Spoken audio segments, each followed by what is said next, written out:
By replacing the damaged spark plug, you can easily fix the P0430 error code by yourself. P0430 means your catalyst system efficiency below threshold near engine bank 2, which indicates that the catalytic converter is not functioning efficiently, so the vehicle is increasing the output of harmful pollutants. If you are getting a P0430 error code, this video is going to show you a practical solution to fix the error code at home. The spark plugs are located at the engine end of the wires under the plug covers that attach them. First, carefully remove the spark plug. Use a spark plug gapper to check the spacing of this spark plug. Normally the spacing should be between 0.024 to 0.071 inches. As you can see, the spacing of this spark plug is a bit low.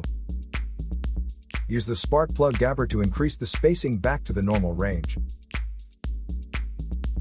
But if you see there is obvious damage on the spark plug, just simply replace it with a new one.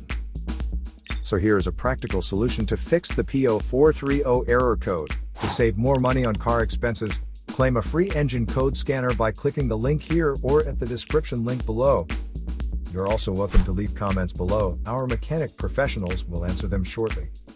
Don't forget to like and subscribe to our channel. Thanks again for watching this video.